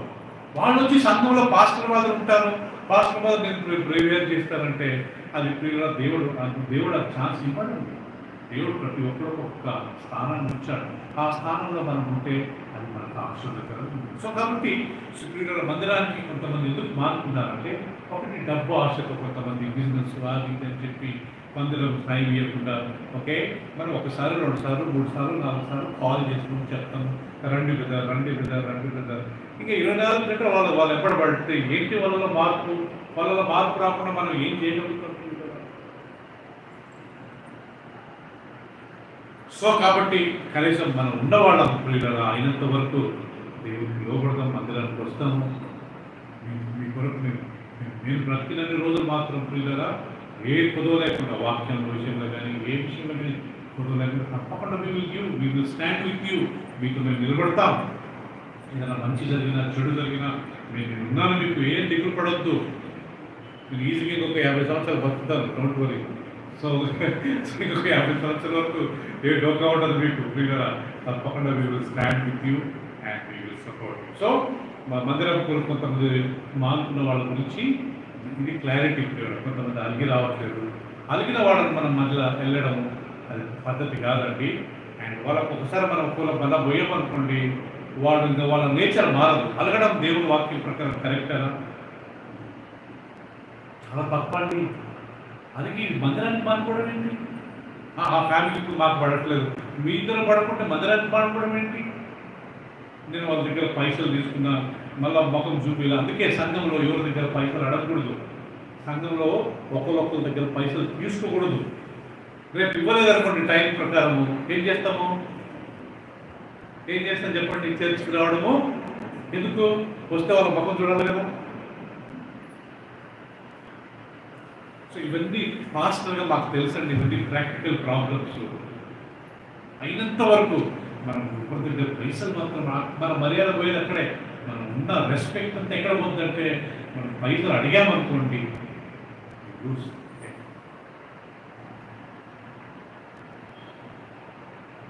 So hope you understand my problem కదా ప్రియులరా. సంఘంలో ప్రతి ఒక్కళ్ళు మంచిగా రండి ప్రియులరా, దేవుని ఆరాధిద్దాము, దేవుని కనపడదాం. దేవుని వాక్యం మన ధనలక్ష్మిది నిన్న ఫస్ట్ వెడ్డింగ్ యానివర్సరీ రేవంత్ది. ఓకే, వాళ్ళ టీచర్ ఒళ్ళించిన ప్రేయర్ చేసిన తర్వాత ప్రేయర్ మెసేజ్ పెట్టింది. Uncle thank you very much. ఈ 1 yearలో నేను చాలా విషయాలు సంఘంలో నేర్చుకున్నాను. మనకు అందురాలండి ప్రభుని కనుక్కొని నేను చాలా విషయాలు నేర్చుకున్నా. ఆ 1 year అంటే నాకు ఎంత మంచిగా హ్యాపీగా ఫీల్ అయ్యి అట్లుండాలో నేను నేర్చుకున్నానయ్యా, నాకు మార్పు వచ్చింది, నేను దేవుడికి దగ్గరయ్యాను, వాక్యం ఎన్నో విషయాలు తెలుసుకున్నాను, థ్యాంక్ యూ ప్రభు అన్నట్టుగా మనం ఉండాలి. కానీ ప్రియులరా, ఇక్కడే వాక్యం ఉంది. ఇక్కడికి వస్తూ ఒక ఆయన అన్నాడంట, ఆయన ఏం వాక్యం చెప్తున్నాడు, నాకు వెళ్ళిపోవాలనిపిస్తుంది అన్నాడంట కదా. నేను చెప్పే వాక్యం ఇంకా ఆయనకు వెళ్ళిపోవాలనిపిస్తుందంట. సో ఈ టైప్ కామెంట్స్ విన్నప్పుడు చాలా బాధ అనిపిస్తుంది కదా ప్రియులరా. It's very very fact. అంత ఘోరంగా మనం చెప్పే వాక్యము. కథలు చెప్తామా, స్టోరీస్ చెప్తామా కదా. మనం లేఖనాల్లో ఎన్ని రెఫరెన్సెస్ చెప్తాం పిల్లలు, ఎన్ని విషయాలు తెలుసు. సో మనం దాన్ని సంతోషంగా అంగీకరించి వాక్యం ప్రకారం జీవించడానికి మనము ప్రయత్నం చేయాలి. రైట్, ఇప్పుడు దేవుని వాక్యానికి వెళ్దాం. పాత నిబంధన కాలంలో మనం చదివినట్టుగా, కొత్త నిబంధన కాలంలో పిల్లరా మనం పోయిన 2 వారాలు నేర్చుకున్నట్టుగా దేవదూతలు, ఓకే, వాళ్ళు ఎక్కడెక్కడ కనిపించారు. ఇంకా మన దగ్గర 1/2 hour ఉందండి. ఈ 1/2 hourలో మనం దేవుని వాక్యాన్ని తీసుకుని చదువుకుంటాం. దేవదూతలు ఎక్కడెక్కడ ప్రత్యక్షమయ్యారు కొత్త నిబంధనలో అంటే, మొదటిది ఎవరు ప్రత్యక్షమయ్యారంట? జకరియా. ఎవరు జకరియా? ఎలిజబెత్ భర్త. ఆయన ఒక యాజకుడు. యెరూషలేము మందిరంలో ఆయన ప్రధాన యాజకుడు. ప్రతి సంవత్సరం యాజకుడు అనేవాడు గర్భగుడి, హిందువుల ప్రకారము గర్భగుడిలోకి వెళ్తారు. ఇక్కడ అతి పరిశుద్ధమైన స్థలానికి వెళ్తారు. నా ఫోటో ఇలా ప్రియులారా, పాత నిబంధన కాలంలో మందిరం ఇలా ఉండేదండి. ఇది గుడారం లేండి. తర్వాత అదిగోండి మందిరం ఇలా ఉండేది. ఇది ఓపెన్ ఏరియా. అందరు ఇక్కడికి వచ్చి ఇక్కడ చేతులు కడుక్కోవాలి. ఇక్కడ గొర్రె పిల్లను వధించిన తర్వాత అక్కడ దాన్ని బలిస్తారు. దాని లోపల వెళ్ళింది. ఇది ఆవరణం. లోపల ఇక్కడ వరకు పరిశుద్ధ స్థలం. ఆ పరిశుద్ధ స్థలం లోపల ఇంకొక రూమ్ ఉంటుంది. దానికి కర్టన్స్ వేసి ఉంటారు. అది అతి పరిశుద్ధ స్థలం. ఈ అతి పరిశుద్ధ స్థలంలో ఏముంటుందంటే మందసపు పెట్టె ఉంటుందండి. ఇక్కడ కనపట్లేదు. ఆ మందసపు పెట్టెలో ఒక బాక్స్ ఉంటుంది ప్రియులారా, పల్లకి మాదిరి ఉంటుంది. దాంట్లో 10 ఆజ్ఞలు, అహరోను చిగురించిన ఆ కోలు, ఆ కట్టె, మన్నా ఇవి ఉండేవి. యాజకుడు సంవత్సరానికి ఒకసారి లోపలికి వెళ్ళేవాడు. ఆయన వెళ్ళినప్పుడు ఆయన కాళ్ళకు చేతులు కట్టేవాడు అంటారు. ఆయన నడుముకు ఒక బెల్లు కట్టేవారంట. ఎందుకు ఆ బెల్లు? ఆయన బతుకున్నాడా లేడా? ఎందుకంటే ప్రియులరా, ఒకవేళ ఆ ప్రధాన యాజకుడు లోపలికి వెళ్ళినప్పుడు ఏదన్నా ఆయన హృదయంలో పాపము ఏదైనా తప్పు చేసి వెళ్ళాడు అనుకోండి, క్షమాపణ దొరకదు, చచ్చిపోయేవాడు. ఆ బెల్లు సౌండ్ వచ్చే వరకు, ఆ గంట సౌండ్ వచ్చే వరకు అమ్మ యాజకుడు బతికే ఉన్నాడులే. ఒకవేళ ఆ గంట సౌండ్ ఆగింది అనుకోండి, ఏమైనట్టు? చనిపోయినట్టు. చనిపోయాడని ఆయన తీసుకురావాలని మళ్ళా ఇంకొకళ్ళు వెళ్తే వాళ్ళు కానీ చనిపోతారు. అప్పుడు వాళ్ళు ఏం చేసేవారంట? ఆ కాళ్ళ గంట సంఖ్యలు చైన్తో ఆయన లాగేవారంట. ఎవరెళ్ళారా? అతి పరిశుద్ధ స్థలానికి ప్రధాన యాజకుడు మాత్రమే వెళ్ళారు. ఆయన అక్కడికి వెళ్ళాడు ప్రియులారా, దేవుడితో ప్రత్యక్షమైంది. ఓ జకరియా నీ భార్య గర్భవతి, ఒక కుమారుని అంటారు. అతనికి యోహాన్ అని పేరు పెట్టాలా. అతని తల మీద ఎలాంటి కత్తి రాకుండా మీరు చూసుకోవాలి. నాజరేతు అంటే ప్రియులారా, నజరేయుడు అంటే అతని తల మీద, ఆయన గడ్డం మీద ఎలాంటి కత్తి రాకుండా ఆ హెయిర్ కట్ చేసుకోకుండా మీరు చూసుకోవాలి. సర్దార్ చేసి మీరు చూసే కదా సిక్కులలో వాళ్ళు కానీ నాజరతకు వాళ్ళు చనిపోయే వరకు వాళ్ళ ఎంటికలు కట్ చేసుకోరు. ముందు ట్రిమ్మింగ్ చేసుకోవచ్చేమో కానీ బట్ రూల్ ప్రకారం వాళ్ళు చేసుకోరంట. యోహాన్ ఆయన భయపడిపోయాడంట. నా భార్య వృద్ధురాలే, ఆమెకి 80-90 సంవత్సరాలు, లేకపోతే 70 సంవత్సరాలు, 80 సంవత్సరాలు, ఆమె ఎలా కుమారుని కంటుంది అందుకనే ఆ దేవదేవుడు చెప్పాడంట, నువ్వు నమ్మలేదు కాబట్టి కుమారుడు పుట్టే వరకు నువ్వు మగవాడవుతావు. బయటికి వచ్చి జకరియా ఒక మాటలు లేకుండా అందరు బయట వెయిట్ చేస్తున్నారు. ఆయన భయపడ్డాడు. అందరు తెలుసుకుంది ఏదో లోపల దర్శనం చూశాడు. ఏమయ్యా మాట్లాడలేదు, రాశాడు.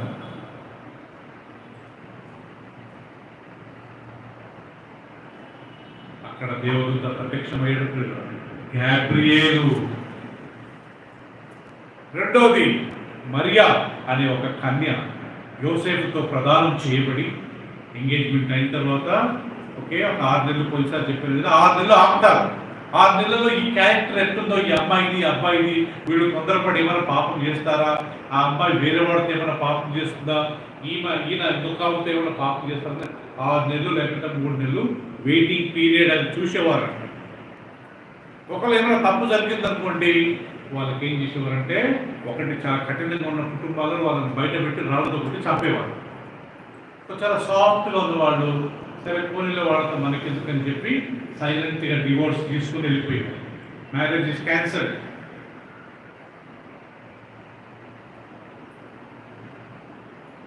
అబ్బా నువ్వు ఒక కుమారుని అంటావు అంటే ఆమంటది, ప్రభా అయ్యా నేను ఇప్పటివరకు ఏ పురుషుని ఎరగనే అని నాకు ఎలా పుడతారు. అప్పుడు ఆ దేవుడు అంటాడు, గాబ్రియేలు పరిశుద్ధాత్మ దేవుడు నీ మీదకి వస్తాడు,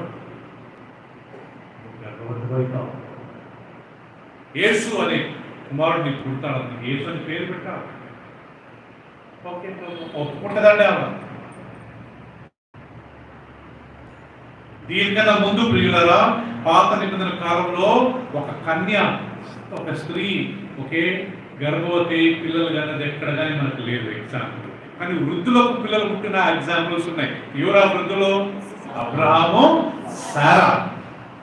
అబ్రహాము ఇసాకు పుట్టినప్పుడు అబ్రహాంకు 100 సంవత్సరాలంట, సారాకు 90 సంవత్సరాలంట. వాళ్ళిద్దరికి ఎన్ని సంవత్సరాల గ్యాప్? 10 years gap. సో ప్రియులుగా ఈమె గర్భవతి అయిన తర్వాత యోసేపు చూశాడంట. చూసి ఆమె ఏదో పాపం చేసి గర్భవతి అని చెప్పి ఆమెను విడిచిపెడదామని అనుకున్న సమయంలో మళ్ళా దేవుని దూత స్వప్నమందు యోసేపుతో కలిసి యోసేపు ఆమెను తీసుకోవడానికి వెనుదిరగొద్దు, ఆమె పరిశుద్ధాత్మ ద్వారా గర్భవతి అయింది, ఒక కుమారుని కంటుంది, ఆమెకు నువ్వు యేసు అని పేరు పెట్టాలా, ఆయన్ని వారి ప్రజల నుండి రక్షిస్తాడు. ఓకే యాక్సెప్ట్ చేస్తాడు. యేసుక్రీస్తు పుట్టిన తర్వాత ప్రియులరా అదే దేవదూత యోసేపుతో రెండోసారి కలిసి యోసేపు హేరోదు రాజు ఈ పిల్లవాడిని చంపాలనుకున్నాడు, నువ్వు ఈయన తీసుకెళ్ళి ఐగుప్తుకు పారిపో. ఎందుకు ఐగుప్తులో ఒక పట్టణం ఉందండి, అలెగ్జాండ్రియా. ఈ అలెగ్జాండ్రియా అనే పట్టణాన్ని అలెగ్జాండర్ ది గ్రేట్ కట్టించాడు. ఆ రోజులలో ఆ ఏరియాలో మొత్తం యూదులే ఉండేవారు. కుప్పల్కి వెళ్ళండి అంతా ప్రకాశం జిల్లాకు చెందిన వాళ్ళు ఉంటారు, అదంతా కుక్కటిపల్లికి వెళ్ళండి మొత్తం ఆంధ్రాకు చెందిన వాళ్ళు ఉంటారు. ఈ ఏరియా ఎక్కడ శ్రీకాకుళం కొంతమంది ఉంటారు కదా, మూసాపేట అట్ట ఒక్కొక్క పాకెట్లో కొంతమంది సెటిల్ అయిన వాళ్ళు ఉంటారు. ఆ రకంగా ఈ యొక్క అలెగ్జాండ్రియా అనే ప్లేస్ లో మొత్తం యూదులు అంటాండి. అప్పుడు దేవదూత నువ్వు తీసుకెళ్ళి కరెక్ట్ ఆయన అక్కడికి వెళ్ళాడు. నేను ఒక బుక్లో చదివాను, ఒక కామెంట్లో చదివాను. ఇప్పటికి అలెగ్జాండ్రియా అనే పట్టణంలో మీరు చూస్తే 99% యూదులే. అక్కడికి వెళ్ళిపోయిన తర్వాత రాజు చనిపోయిన తర్వాత మూడోసారి దేవదూత ప్రత్యక్షమై యోసేపు ఈయన ఈయనను తల్లిని తీసుకెళ్ళు, ఆయన చంపాలనుకున్న రాజు చనిపోయాడు. ఎవరా రాజు? హేరోదు రాజు. యోసేపుకి 3 సార్లు ఈ దేవదూత కనిపించాడు. ఎవరైనా గాబ్రియేలు దూత. దాని తర్వాత ప్రియులరా యేసుక్రీస్తు 40 రోజులు ఉపవాసం చేసినప్పుడు సాతాను వచ్చి ఆయన శోధించిన తర్వాత దేవదూతలు వచ్చి ఆయనకు పరిచర్య చేశారంట, ఉపచారం చేశారంట. ఆయన 40 రోజులు అన్నం నీళ్లు దాక్కుండా కొండపైన దేవుడితో ప్రార్థన మాట్లాడుకుంటూ వాక్యం ధ్యానించుకుంటూ ఉన్నప్పుడు లాస్ట్కు సాతాను వచ్చి నువ్వు దేవుడి కుమారుడు అయితే ఈ రాళ్ళను రొట్టెలుగా మార్చు. యేసుప్రభు అంటాడంట, ఇంకొక స్థలంలో ఇలా రాయబడింది, మనుషులు రొట్టె వల్ల మాత్రమే కాదు దేవుని నోట నుండి వచ్చి ప్రతి మాట నుండి జీవిస్తాడు. రెండవసారి ఆయన పెద్ద మందిరం యెరూషలేము మందిరం మీద తీసుకెళ్ళి నువ్వు ఇక్కడి నుంచి దుక్కు, దేవదూతలు తమ చేతుల మీద నిన్ను పట్టుకుంటారేమో. కీర్తన 91:11 ఉందండి, నువ్వు నీ పాదములకు రాయి తగలకుండా దేవదూతలు తమ చేతుల మీద నిన్ను ఎత్తి పట్టుకుంటారు. సాతానుగాడు ఈ వాక్యం యేసుప్రభు చెప్తున్నాడు. అప్పుడు యేసుప్రభు అంటాడు, నీ దేవుడైన యెహోవాను శోధించకూడదు. మూడవసారి సాతాను యేసుప్రభును శోధిస్తూ ఆయనకు ఈ యొక్క పట్టణం లోకం యొక్క వైభవం అన్ని చూపించి నువ్వు నాకు నమస్కారం చేయి, నువ్వు నాకు మ్రొక్కు, ఈ లోక వైభవం అంతా నేను నీకు ఇస్తాను అని సాతాను చెప్పినప్పుడు యేసుప్రభు అంటాడు, మరొక చోట ఇలా రాయబడ్డది ఏమని, నీ దేవుడైన యెహోవా తప్ప ఎవరికి ఆరాధన చేయకూడదు. అప్పుడు సాతాను విడిచిపెట్టిపోయాడంట. దేవదూతలు వచ్చి యేసుప్రభుకు పరిచర్య ఉపచారం చేశారు. తర్వాత ప్రియులరా మనం పోయిన వారం మనం నేర్చుకున్నాము, ఒక కోనేరు దగ్గర అప్పుడప్పుడు దేవదూత వచ్చి ఆ కోనేరులో దిగినప్పుడు ఆ నీళ్లు కదిలించినప్పుడు అక్కడ రోగులందరూ ఉండేవారంట. మొదట ఎవరు దిగుతారో వాళ్ళకు స్వస్థత కలిగింది. దేవుడు అక్కడ కనపడాడు. పోయినసారి మనం నేర్చుకున్న ప్రియులరా కదా, పేతురును జైలు వేశారు. ఇంకా ఆయన యాకోబును చంపేశారు, పేతురును జైలు వేశారు. లాస్ట్ ఎవరు వచ్చి విడిపించారట, దేవుడు వచ్చి ఆయన తట్టాడంట, పడుకుంటాడంట. రేపు ఆయన తల నరికేస్తారు, శిరఛేదనం చేస్తారు. సంఖ్యలతో 2 చేతులు కట్టారు, నడుము కట్టారు. అటువైపు ఇటువైపు కొంతమంది సైనికులు ఉన్నారు. ఈయన జైల్లో రేపు చచ్చిపోయేటోళ్ళు ఎట్టుండాలా కూర్చొని ఆలోచిస్తూ ఉంటారు. ఈయన హాయిగా నిద్రపోతాడు. అప్పుడు దేవుడు ఆయన లేపి, బాబు తనకి చెప్పులు వేసుకో, బెల్ట్ కట్టుకో, పైన షర్ట్ వేసుకో అని ఆ గేటు వరకు దేవుడు వచ్చి ఆయన విడిపించాడు. పీటర్ ఏమనుకుంటున్నాడు, ఇది కళ ఏమో స్వప్నం అని అనుకుంటున్నాడంట. లాస్ట్ కళ్ళు రుద్దుకున్నాను చూసుకున్నాను, ఇది కళ కాదు నిజమే. సాధు సుందర్ సింగ్ పోయిసారి చెప్పాను కదా, సాధు సుందర్ సింగ్ ఆయన సర్దార్జీ పంజాబీ నుంచి తిరిగి వచ్చిన వ్యక్తి. ఆయన ప్రభు నమ్ముకున్న తర్వాత ఆయన హిమాలయ అక్కడ నేపాల్ భూటాన్ ఆ ప్రాంతానికి వెళ్ళాడంటండి. ఒకరోజు ఆయన ట్రైన్లో ప్రయాణం చేస్తుంటే, టికెట్ లేకుంటే ప్రయాణం చేస్తుంటే ఆయన టీటీ పట్టుకొని దింపాడంట. దింపుతూకెళ్ళే ఆ యొక్క ట్రైన్ కదలలేదంటండి. మళ్ళా అంత వాళ్ళు వీళ్ళంతా టెక్నీషియన్స్ అంతా ట్రై చేశారంట, డ్రైవరు గార్డు అందరూ ట్రై చేశారు. ఏమైనా ప్రాబ్లం, ఏ ప్రాబ్లం లేదు, ట్రైన్ ఎందుకు మూవ్ అవ్వట్లేదు. ఆ సేవకులు దింపినందుకంట. మళ్ళీ అక్కడ ఎక్కడో రాయి కూర్చున్నారే, బాబు నువ్వు రాదా అని పిలిచి ఆయన ఎక్కించుకుంటే మళ్ళీ ట్రైన్ పోయిందంట శీలా. ఇది జరిగిన విషయం ప్రియులారా. ఇదే సాధు సుందర్ సింగ్ ని ఒక గ్యాస్ చేంబర్లో పడేశారంటండి. మన గ్యాస్ చేంబర్లో ఆయన ఆల్మోస్ట్ ఆ గ్యాస్ చనిపోవాలని చెప్పి ఆ దలై లామా ఆయన చావి ఆయన కీ వచ్చి ఆయన నడుము గట్టుకున్నాడంట. పొద్దున్నే లేచి ఈయన వెళ్ళి అక్కడ మందిరం దగ్గర వాక్యం చెప్తున్నాడంట దలై లామా, సాధు సుందర్ సింగ్. కొంతమంది వచ్చి, అయ్యా నిన్న ఆయన మీరు బంధించారు కదా, ఈయన ఎట్లా బయటకు వచ్చాడని ఆయన పిలిచి నేను ఏమనం కాదు, ఎవరు నిన్ను విడిపించారంటే అప్పుడు ఆయన అన్నాడంట, మీరు నన్ను వేసిన వెంటనే దేవుని దూత తెల్లని వస్త్రం ధరించుకొని నన్ను విడిపించాడు. దేవుని దూత అద్భుతం చేసి వాళ్ళు దేవుని పర్మిషన్ తీసుకుని వస్తారు. ఒక దూత ఎంతమందిని చంపాడంట, 185,000 మందిని చంపాడంట. యూదులను చంపాలని వేరే వాళ్ళు ప్రయత్నం చేసినప్పుడు ఈ దూత వెళ్ళి 180,000 మందిని చంపాడంట.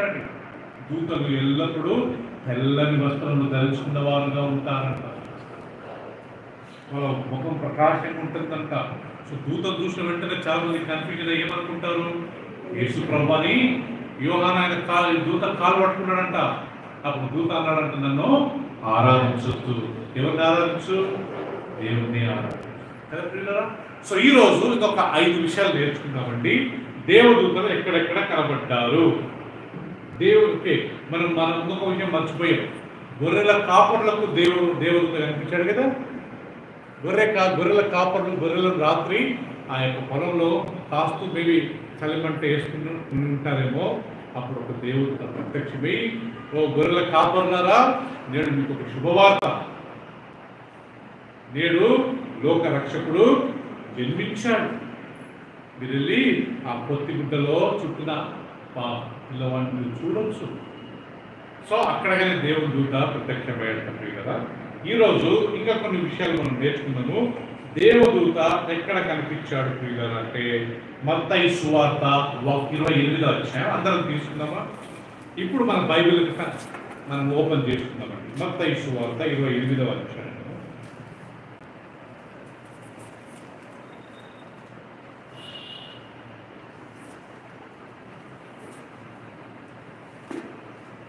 నేను చదువుతాను, దయచేసి మీరు అందరూ గమనించండి. మీ బైబిల్లో మొదటి వచనం నుంచి చదువుతాను. 28వ అధ్యాయము మొదటి వచనం నుంచి నేను చదువుతాను.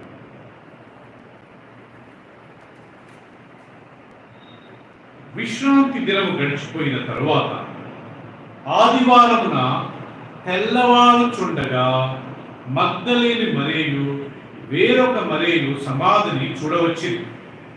ఇదిగో ప్రభువు దూత పరలోకం నుండి దిగి వచ్చి రాయి పొర్లించి దాని మీద కూర్చుండెను. అప్పుడు మహాభూకంపము కలిగెను. ప్రియులారా, యేసుక్రీస్తు పునరుత్థానుడైన రోజు, ఆయన చనిపోయి 3 రోజుల తర్వాత ఆయన లేచాడు. ఆయన లేచినప్పుడు ఆ సమాధి రాయి దొర్లించబడ్డదంట. ఆ రాయి మీద దేవదూత పరలోకం నుండి దిగి వచ్చి తెల్లని వస్త్రములు ధరించుకున్న ఒక దూత అక్కడ కూర్చున్నాడు. ఏ రోజంట? ఆదివారం నాడు. కొంతమంది ప్రసంగాలు చేస్తూ ఏమంటారంటే యేసు ప్రభు చనిపోయి 3వ దినం లేచిందంటే ఆదివారం కాదు, అది సోమవారం అంటారు. బైబిల్ ఏం రాయబడింది? ఆదివారం, విశ్రాంతి దినము తరువాత. పాత నిబంధన కాలంలో విశ్రాంతి దినము సాటర్డే, శనివారము. తర్వాత వచ్చే రోజు ఏది? ఆదివారం. యేసుక్రీస్తు పునరుత్థానుడైన దినము ఆదివారము. సో ప్రభు దూత ఒకే పరలోకం నుండి వచ్చిందంట ప్రియులరా. వచ్చి లాస్ట్ మగ్దలేని మరియా చూద్దాం దాని కింద ప్రియులరా, మహాభూకంపము కలిగిందంట ప్రియులరా. ఆ దూత స్వరూపము మెరుపు వలె ఉండెను, అతని వస్త్రము హిమమంతా తెల్లగా ఉండెను. మనం ఎప్పుడు దూతల గురించి చదివినా అక్కడ ఏం రాస్తారంటే వాళ్ళ బట్టలు మాత్రము వస్త్రములు తెల్లగా. అతనికి భయపడటం వలన కావలి వారు వనికి చచ్చిన వారి వలె నుండి. ఎవరిని చూసి? దేవదూతను చూసి కావలి వాళ్ళు ఎలా ఉన్నారంట? చచ్చిపోయిన వాడు వలె ఉన్నారంట. ఆల్మోస్ట్ గా నేను చనిపోయినట్టుగా వాళ్ళు ఫీల్ అయ్యారంట. బికాస్ ఆ దేవుని యొక్క దూత అంత ప్రకాశం. తర్వాత మగ్దలేని మరియ వేరొక మరియ వచ్చి అడిగారంట యేసుక్రీస్తు ఎక్కడ? అప్పుడు ఆ దూత అన్నాడంట, ఆయన చెప్పినట్టుగా 3వ దినం లేచి ఆయన వెళ్ళిపోయాడు. ఎక్కడికి వెళ్ళాడు? వెళ్ళాడు, శిష్యులను కలవడానికి వెళ్ళాడు. అప్పుడు యూదా చనిపోయాడు, యూదా వేసుకొని చనిపోయాడు.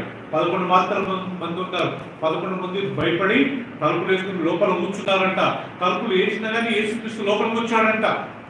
వాళ్ళందరూ దయ్యమన్నారంట. అప్పుడు యేసుక్రీస్తు అన్నాడంట, మీకు సమాధానం కలుగును గాక, నేను దయ్యాన్ని కాదు, దయ్యానికి రక్తము ఎముకలు మాంసము ఉండవు.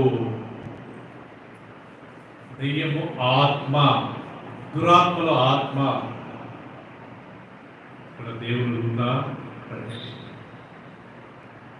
ఇంకొక స్థలంలో దేవుని దూత ఎక్కడ ప్రత్యక్షమయ్యాడు ప్రియులారా? అపోస్తలుల కార్యం 1వ అధ్యాయం.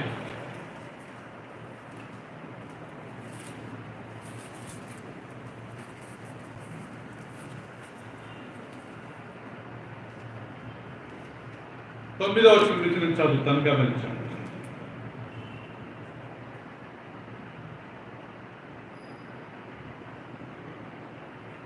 రైట్, ఇది ఆది చదువుకుందామా. కాబట్టి వారు కూడి వచ్చినప్పుడు, ప్రభువా, ఈ కాలమందు ఇశ్రాయేలునకు రాజ్యమును మరలా అనుగ్రహించుదవా అని ఆయనను అడగగా, ఆయన కాలములను సమయములను తండ్రి తన స్వాధీనముంచుకొని ఉన్నాడు, వాటిని తెలుసుకునుట మీ పని కాదు.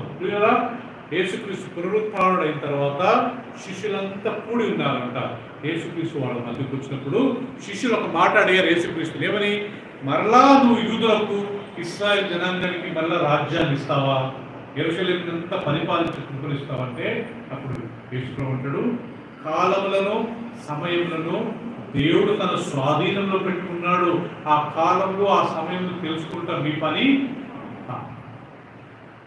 యేసుప్రభు ఎప్పుడు వస్తాడు, ఈ లోకం ఎప్పుడు నాశనం అవుతుంది, ఈ సమయం అంతా దేవుని చేతిలో ఉందంట. మనం దాన్ని తెలుసుకోవడము, దాన్ని మనం మరీ బిగింగ్ చేసి తవ్వి వాళ్ళని అడిగి వీళ్ళని అడిగి ఈ సమయంలో తెలుసుకోవడం మన పని కాదు. ఎవరికి స్వాధీనం ఉన్నాయంట? దేవుడి స్వాధీనంలో ఉన్నాయి. ఎప్పుడు పెళ్ళిళ్ళు కావాలా, ఎప్పుడు ఉద్యోగం దొరకాలా కదా పిల్లరా, ఎప్పుడు వీసా దొరకాలా, ఎప్పుడు మన ఫ్యామిలీస్లో మంచిగా ఒక ఉన్నతమైన స్థాయిలో ఉండాలా, ఎప్పుడు మనకు సొంత ఇల్లు దొరకాలా కదా. దానికి ఒక ఏముందంట? సమయం.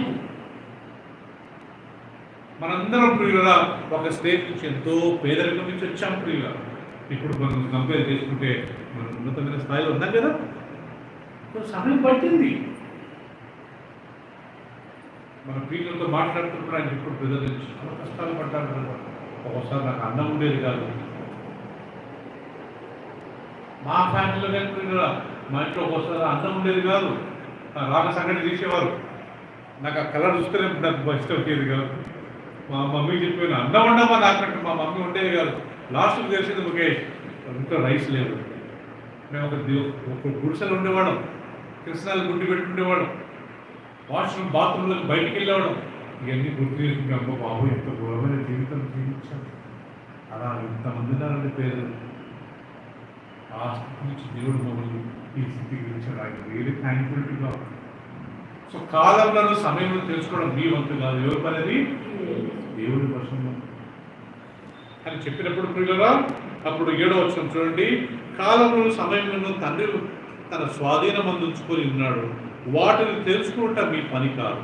అయినను పరిశుద్ధాత్మ మీ మీదికి వచ్చినప్పుడు మీరు శక్తి నొందెదరు గనుక మీరు యెరూషలేములోను యూదాయ సమరయ దేశముల అంతటను బోధిగంతముల వరకును నాకు సాక్షులైందురు అని వారితో చెప్పారు. ఈ మాటలు చెప్పి వారు చూచుచుండగా ఆయన అహరోనమాయను. అప్పుడు వారి కన్నులకు కనబడకుండా ఒక మేఘము ఆయనను కొనిపోయింది. ఆయన వెళ్ళుచుండగా వారు ఆకాశంలోకి తేరి చూచుచుండిరి. ఇదిగో ఏం వస్త్రాలు? తెల్లని వస్త్రములు ధరించుకున్న 2 మనుషులు వారి యొద్ద నిలిచారు. ఇప్పుడు చెప్పండి ప్రియురా, ఈ తెల్లని వస్త్రం ధరించుకున్న 2 మనుషులు ఎవరంట? 100% దేవదూతలే. యేసుప్రభు చనిపోయినప్పుడు తెల్లని వస్త్రం ధరించుకున్న ఆయన ఎవరు? దేవదూతనే. ఇక్కడ తెల్లని వస్త్రం ధరించుకున్న ఎంతమంది అంట? 2. యేసుక్రీస్తు యెరూషలేము కొండ మీద నుంచి ప్రియురా, ఆ యొక్క ఒలీవల కొండ మీద నుంచి నిలబడి చూస్తుండగా అంటే పైకి వెళ్ళిపోతా ఉన్నాడంటండి. వెళ్తా ఉంటే అందరూ చూస్తూ ఉన్నారంట. అప్పుడు యేసుప్రభుని ఒక మేఘం కప్పింది, ఆయన కనపడలేదు. అప్పుడు 2 తెల్లని వస్త్రాలు ఆ మేఘంలో ధరించుకున్న వారై ఏమన్నారని చూడండి ప్రియురా, తెల్లని వస్త్రములు ధరించుకున్న వారై 9 ఈ మాట చెప్పి వారు చూచుండగా ఆయన అహరోనమాయ. అప్పుడు వారి కన్నులకు కనబడకుండా ఒక మేఘం ఆయన కొనిపోయింది. ఆయన వెళ్ళుచుండగా వారు ఆకాశం వైపు తేరి చూచుచుండిరి. ఇదిగో తెల్లని వస్త్రం ధరించుకున్న 2 మనుషులు వారి యొద్ద నిలిచి, గలిలయ మనుషులారా, మీరెందుకు నిలిచి ఆకాశం వైపు చూచుచున్నారు? మీ యొద్ద నుండి పరలోకమునకు చేర్చుకొనబడిన ఈ యేసే ఏ రీతిగా పరలోకమునకు వెళ్ళుట మీరు చూచితురో ఆ రీతిగానే ఆయన తిరిగి వచ్చునని వారితో చెప్పారు. Honey, you understood? No, Jesus was taken up. He's going up. All the disciples are watching. Immediately, a cloud came and took him. And 2 people with the white clothes, They appeared and said, "Oh people of Galilee, why are you gazing? Why are you looking up? The same Jesus who was being taken up from you, he will come in the same way." మీ యొద్ద నుంచి ఏ రకంగా పరలోకానికి కొనిపోబడ్డాడో ఆ యేసు మరలా అదే రకంగా వస్తాడు అని చెప్పారు. సో యేసుక్రీస్తు రావడం ఇంకా ప్రియుల బాకీ ఎత్తబడ్డాడు. ఈ వెంట్ టు హెవెన్. పరలోకంలో రాయబడింది, బైబిల్లో రాయబడింది ప్రియులరా, యేసు ప్రభు ఎత్తబడి తండ్రి కుడిపార్శ్వంలో పోయి కూర్చున్నాడంట. ఇప్పుడు ఆయన ఎక్కడ ఉన్నాడంట? తండ్రి సింహాసనం మీద ఉంటే తండ్రి కుడిపార్శ్వంలో యేసుక్రీస్తున్నాడంట అండి. ఆయన ఏం చేస్తున్నాడంట? మన కొరకు ప్రార్థిస్తున్నాడంట. తీద్దామా ఆయన ఏం చేస్తున్నాడో చూద్దామా? ఫస్ట్ జాన్, యోహాను రాసిన మొదటి పత్రిక 2వ అధ్యాయము. ఆయన ఏం చేస్తున్నాడు? పరలోకంలో తండ్రి కుడి పార్శ్వంలో కూర్చొని క్లియర్గా ఇక్కడ రాయాలి. First John chapter 2. నా చిన్నపిల్లలారా, మొదటి వచనం అండి, నా చిన్నపిల్లలారా మీరు పాపము చేయకుండాటకే ఈ సంగతులు మీకు రాయిచున్నాను. ఇక్కడ చిన్నపిల్లలు అంటే సండే స్కూల్ పిల్లలు కాదు పిల్లరా, పెద్దలే. కాకపోతే యోహాను పెద్ద మనిషి కాబట్టి ఆయన కంటికి అందరు ఎలా కనపడ్డారంట? చిన్నపిల్లల వాళ్ళే కనపడ్డారంట. ఈ సంగతులు మీకు రాయిచున్నాను. ఎవడైనను పాపము చేసినడలా నీతిమంతుడైన యేసుక్రీస్తు అను ఉత్తరవాది తండ్రి యొద్ద మనకున్నాడు. ఆయనే మన పాపముల కొరకు శాంతికరమై ఉన్నాడు. మన పాపములకు మాత్రమే కాదు, సర్వలోకములకు శాంతికరమై ఉన్నాడు. మరియు మనం ఆయన ఆజ్ఞను గైకొనిన ఎడల దీని వలననే ఆయనను ఎరిగి ఉన్నామని తెలుసుకుని. సో ప్రియురా, యేసుక్రీస్తు తండ్రి కుడిపార్శ్వంలో కూర్చున్నాడంటమ్మా. దేవుడు ఉన్నాడు పరలోకంలో, ఆ దేవుని తండ్రి పక్కల యేసుక్రీస్తు కూర్చున్నాడంట. ఏం చేస్తున్నాడంట? యోహాను రాస్తున్నాడు, ఓ చిన్నపిల్లలారా మీరు పాపం చేయకండి. బై ఛాన్స్ ఏదో పాపం జరిగిందనుకోండి, మీ కొరకు తండ్రి యొద్ద యేసుక్రీస్తు అని ఉత్తరవాది ఉన్నాడంటే అర్థం ఏంటి? మీరు పాపం చేసిన వెంటనే, మీరు అడిగిన వెంటనే, మనం అడగాల, మనం అందరం తప్పు చేసామనుకుంటే ఆయన సారీ చెప్పాలి. అప్పుడు యేసుక్రీస్తు మన కొరకు తండ్రిని అడుగుతాడంట, ప్రభువా ఈయనను క్షమించండి, ఆమెను క్షమించండి, ఆయనను క్షమించండి, ఆవిడను క్షమించమని తండ్రికి ప్రార్థించిన వెంటనే తండ్రి అయిన దేవుడు యేసు ప్రభు రక్తంతో వాళ్ళను క్షమిస్తాడంట. అందరం ఒకసారి హల్లెలూయా చెప్దామా? యేసుక్రీస్తు మనందరికీ ప్రార్థిస్తున్నాడంట. ప్రియులారా, ఎంత మంచి భాగ్యం కదా, ఎంత మంచి ధన్యత. Is praying for us. కానీ మన పాపాలు ఒప్పుకోవాలి. సో యేసుక్రీస్తు పరలోకానికి ఎత్తబడుతున్నప్పుడు అందరు చూస్తున్నప్పుడు ఇద్దరు దేవదూతలు వచ్చారంట. వచ్చి, ఓ గలిలీయులారా మీరు ఏం చూస్తున్నారో ఆశ్చర్యపడద్దు, మీ యొద్ద నుంచి కొనిపోబడ్డ క్రీస్తు ఎలా వస్తాడంట? అలాగే వస్తాడంట. మళ్ళా ప్రియులారా, యేసు ప్రభు అంటాడు, ఆ గడియ, నేను వచ్చేది గడియ ఎవరికి? యేసు ప్రభు మళ్ళీ ఎప్పుడు వస్తాడు ఎవరికి తెలియదంట. తండ్రికి మాత్రమే తెలుసంట. యేసు ప్రభుగా తెలియదంట, దేవదూతలకు కానీ తెలియదంట. ఎవరికి తెలుసంట? తండ్రికి మాత్రమే తెలుసంట. ఏ సమయమో, ఏ గడియనో, ఏ డేనో ఎవ్వరికి తెలియదు. కానీ ప్రియులారా గుర్తుపెట్టుకోండి, నాకు తెలిసిన ఒక్క వరకు యేసు ప్రభు మాత్రం వచ్చిన ఇది నా ఊహ అండి, నేను చెప్పట్లేదు.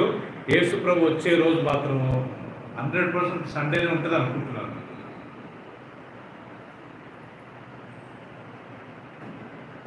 బైబిల్లో ఉంది ఆ గడియ ఎవరు, మరి మీరేంటి చెప్తున్నారు అంటే నేను చెప్పట్లేదు, నా తల నేను జస్ట్ నా థాట్ అనుకుంటున్నాను. ఎందుకంటే బైబిల్లో ప్రభు దినం ఉంది, చాలా విషయాలు జరిగాయి. ప్రకటన రాసినప్పుడు ప్రభు దినమందు యోహాను నేను పరవశుడు అయ్యాను. ఎప్పుడంటే సండేనే ఆయన పరవశుడు అయ్యాడంట యోహాను. బుక్ ఆఫ్ రెవల్యూషన్ అప్పుడు రాశాడు. యేసు ప్రభు లేచింది ఏ రోజంట? ఆదివారం రోజే. సో యేసుక్రీస్తు మరలా రాబోతున్నాడంట. దేవతలు చెప్తున్నారు, ఓ ప్రియులరా మీరు ఏం చూస్తున్నారు? మళ్ళా వస్తాడు యేసుక్రీస్తు. ఏ రకంగా ఇష్టపడ్డాడో మరలా వస్తాడు. చాలా మంది యేసు ప్రభు వచ్చే ఒక డేట్ చెప్తున్నారు, అది కరెక్ట్ కాదు. Martin Luther. అందరు వినండి పిల్లరా, రోమన్ క్యాథలిక్ చర్చ్ నుంచి సపరేట్ అయిపోయాడు ఒక వ్యక్తి, మార్టిన్ లూథర్. ఆయన రిటన్బర్గ్ అనే జర్మనీలో ఒక పట్టణంలో ఒక యూనివర్సిటీలో దేవుని వాక్యాన్ని రాశాడంటే, థీసిస్ రాసి పెట్టాడంట. యేసు ప్రభు నిజమైన రక్షకుడు, ఆయన రక్తంతో కడగబడాలి. అది చూసి అది చదివిన వాళ్ళంతా యేసు ప్రభుని నమ్ముకున్నారంతా. అప్పుడు రోమన్ క్యాథలిక్స్ అంతా ఈయన ప్రొటెస్ట్ చేస్తున్నాడు కాబట్టి ఆయన చర్చ్ నుంచి వెలివేశారు. అప్పటి నుంచి ఆయన ఒక సంఘాన్ని స్థాపించాడు. ఆ సంఘం పేరే లూథరన్ చర్చ్, లూథరన్ సంఘం. అప్పటి నుంచి ప్రొటెస్టెంట్స్ అనే పేరు వచ్చింది. ఈ మార్టిన్ లూథర్ ఉన్న రోజు చాలా బాగుంది, కానీ ఒక రోజు ఆయన ఏం చేశాడంటే, నాకు దేవుడు దర్శనం ముందు ఒక దర్శనం ఇచ్చాడు, యేసు ప్రభు సెప్టెంబర్ 29వ తారీఖున తిరిగి వస్తున్నాడని చెప్పి అందరూ చెప్పేశాడంటండి. అందరు వెళ్ళి కొండపైన కూర్చున్నారంట పీటర్.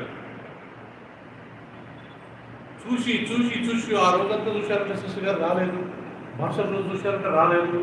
అప్పుడు అందరూ రే మార్టిన్ లూథర్ అబద్ధికుడు అని చెప్పి అందరూ మళ్ళీ క్యాథలిక్ చర్చ్కి వెళ్ళిపోయారు. లేకుంటే మీరు ఒకవేళ ఆయన అలాంటి తప్పులు చేయకుండా వాక్యం ఉన్నది చెప్తుంటే ఎంత బాగుంటుండే. కొంతమంది వాక్యం ఉన్నది చెప్పారండి. ఇక్కడ ఏదో దేవుళ్ళతో మాట్లాడినట్టు ప్రవచించినట్టు యాక్షన్ చేస్తారు. అవన్నీ మనకు అవసరమా? వాక్యం ఉన్నది చెప్తే సరిపోదా? ప్రవీణ్ కుమార్ అని ఒక ఆయన దేవుడు సేవకుడు ఉంటాడు, మీకు తెలుసు కదా. ఆయన ఒకరోజు పాపం ఓపెన్ ఏరియా మీటింగ్లో చెప్తున్నాడు, కారు పరిగెత్తుతుంది, ఎలక్షన్స్ రిజల్ట్ చెప్తున్నాడు, మా కారు పెరుగుతుంది, నెక్స్ట్ టైం కారే వస్తుంది, నెక్స్ట్ కారే వస్తుంది. లాస్ట్కి ఎవరు వచ్చారు? కాంగ్రెస్ వచ్చారు కదా బిడ్డ. ఎందుకని అన్ని అబద్ధాలు? ఊరికి అబద్ధం చెప్పి ఎందుకు అలాంటి చెప్పాలా? మనం ప్రార్థన చేద్దామంటే దేవుని సిద్ధం ప్రకారము ఏ గవర్నమెంట్ వస్తుందో వాళ్ళ గురించి మనము ప్రార్థన చేయాలి అనాలా కదా. కారు పరిగెత్తుతుంది, ఫ్యాన్ ఉండగలుగుతుంది, మళ్ళా పువ్వు వికసిస్తుంది, చెయ్యి వస్తుంది, ఈ అన్ని మనకు అవసరమా? దేవుడు నాతో మాట్లాడాడు.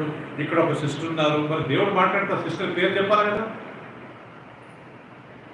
ఏం కదా, కొంతమంది వాక్యం చెప్పి ప్రార్థన చెప్పు, ఇక్కడ ఒక సిస్టర్ ఉన్నారు, ఇక్కడ ఒక బ్రదర్ ఉన్నారు. దేవుడు చెప్పినట్టు ఆ సిస్టర్ పేరు కానీ చెప్పాలి కదా, ఆ బ్రదర్ పేరు చెప్పాలి కదా. ఆమెకు ఎప్పటి నుంచో కొన్ని రోగాలు ఉన్నాయి, అందరికి రోగాలు ఉన్నాయి. ఎవరికైనా రోగాలు లేని ఉన్నారా? బీపీ, షుగర్ చూడుకున్నారు. వాళ్ళు చెప్పి కొంతమంది అబద్ధాలు చెప్పి సేవ చేస్తున్నారు, లేనిపోని చెప్పి సేవ చేస్తున్నారు. మనకు అలాంటి వృద్ధాన్ని క్లీన్గా వాక్యం చెప్పి మనం ప్రార్థన చేసుకుంటున్నాం.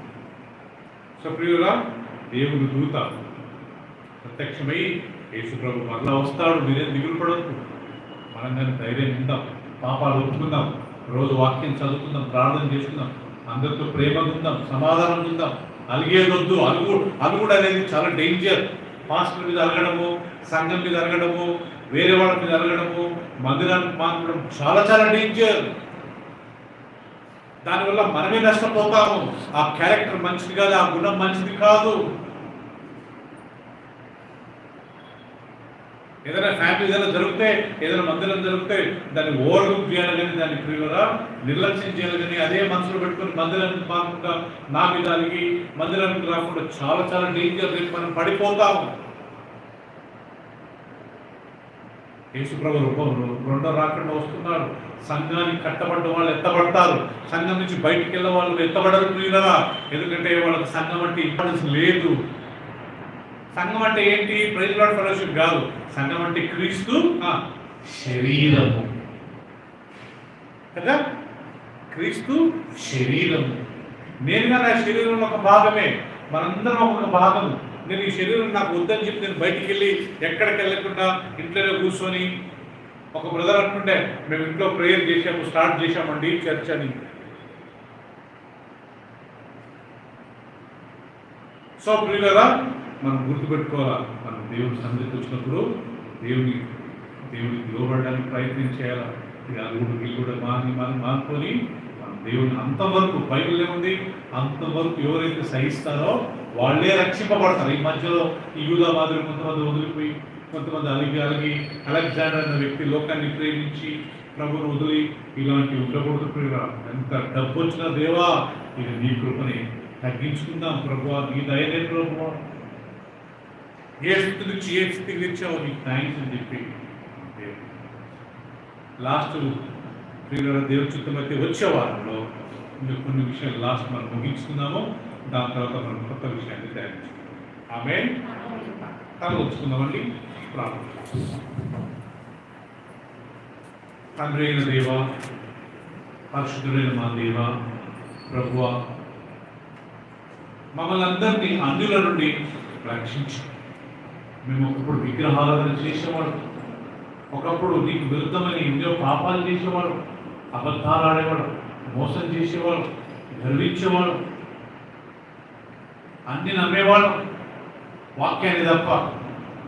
అలాంటి వారిని మీరు ప్రేమించి మా కళ్ళు తెరిచి వాక్యం ద్వారా అనేక సత్యాలు నేర్పించినందుకు మా హృదయపూర్వక థ్యాంక్స్. Thank you. ఈరోజు కొన్ని విషయాలు మాకు నేర్పించారు. మేము మందిరానికి అలిగి మేము ఎప్పుడైనా మానుకోకూడదు బ్రో. డబ్బులు బట్టి నిన్ను ఎప్పుడైనా మేము మానుకోకూడదు బ్రో. గర్వించి మాకు అధికారం, సంఘంలో అధికారం కావాలని మేము ఎప్పుడైనా మానుకోకూడదు బ్రో. మేము ప్రేమించి నీ సన్నిధికి సంతోషంగా పరిగెత్తుకుంటూ ఆనందంతో రావాలి ప్రభు. దేవుడి సేవకునికి లోబడాలి ప్రభు. సంఘమనే ఈ శరీరంలో మేము ఉండాలి ప్రభు. మేము ఒంటరిగా ఉండలేము ప్రభు, ఒంటరిగా బ్రతకలేము ప్రభు. వేరే మందిరానికి వెళ్ళడం అనే ఆ గుణం ప్రభు, అది ఎక్కడికి వెళ్ళినా అక్కడికి వెళ్ళి మళ్ళా ఇంకొక మందిరానికి వెళ్దామనే ఆ కలపు మాకు అసలు వద్దు ప్రభు. అంతవరకు సహించువాడెవడో వాడే రక్షింపబడతానన్నాడు.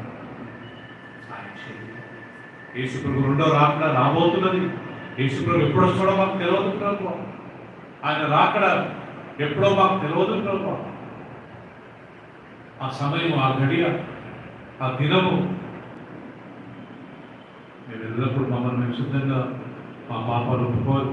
ఏ పాపం జోలికి వెళ్ళకూడదు. ఏదైనా తప్పు అని తెలిసిన దాని జోలికి వెళ్ళకూడదు. అబద్ధం అస్సలు ఆడకూడదు ప్రభు. ఉన్నాయి లేనట్టు, లేని ఉన్నట్టు అస్సలు చెప్పకూడదు ప్రభు. పొద్దున ఇలాంటి నటన జీవితం బాగుంటాయి. నటించే జీవితం అస్సలు వద్దు ప్రభు. యేసుక్రీస్తు ఈ లోకంలో ఉన్నప్పుడు ఆయన కోపపడ్డది నటించేవాడిని పట్లని పరిసయ్యులు, శాస్త్రులు వాళ్ళని చూసి సున్నం కొట్టిన సమాధులు అన్నారయ్యా. మీరు వేషధారులు అన్నాడయ్యా, సర్ప సంతానం అన్నాడయ్యా. నేను ఉన్నట్టే మాట్లాడా, ప్రేమగా మాట్లాడా, నెమ్మదిగా మాట్లాడా,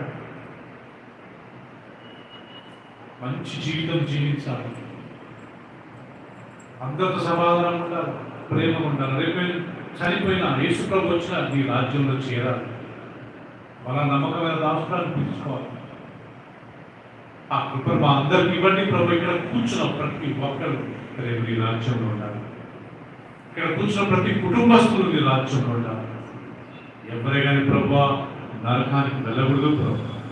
ఎవరే కానీ నిత్య నాశనానికి వెళ్ళకూడదు ప్రభు. మేమందరం నీతో పాటు పరలోక రాజ్యంలో ఉండాలి. మేము ఇన్ని సంవత్సరాలు మందిరానికి వచ్చి ప్రార్థన చేసుకుని బైబిల్ చదువుకొని మేము ఇంత చేసేదాలో ఒకటే ఒక కారణం, రేపు మేము చనిపోతే నీ దగ్గరికి రావాలన్నా. ప్లీజ్ మాకు సాయం చేయండి. మేము ఉన్నదే ధ్యానించుకుంటాం. మాకు ఎక్స్ట్రా వద్దు ప్రభు. నాకు కానీ ఎక్స్ట్రా వద్దు ప్రభు. మేము ఈ వాక్యంలో ఉన్నదే ధ్యానిస్తాం ప్రభు. సాయం చేయండి. నీకేమన్నా నాకు తెలుస్తుంది. దేవదూతల గురించి ఇదే విషయాలు మాకు నేర్పిస్తుంది. ఆ దేవదూత చెప్పిన సందేశమే మీ అందరి నుంచి ఈ క్రీస్తు ఇలా కొనిపోబడ్డాడు, అదే రకంగా ఆయన రాబోతున్నాడు. థ్యాంక్ యూ ప్రభు. నువ్వు రాబోతున్నావు, యేసయ్యను మీరు పంపబోతున్నారు తండ్రి. Thank you. అందరూ మమ్మల్ని సిద్ధపరచుకొని ఎవరే కానీ దాన్ని నీ రాజ్యంలో తప్పిపోకుండా అందరూ నీ రాజ్యంలో ప్రవేశించుకుంటూ దయచేయండి. ఆగిపోయిన వారు, డబ్బు ఆశతో పోయిన వారు, గర్వించిన వారు, అధికారం కావాలన్న వారు, ఎవరెవరైతే మందిరాన్ని విడిచిపోయారో వాళ్ళతో మీరు మాట్లాడండి. వాళ్ళని మీరు ప్రేరేపించండి.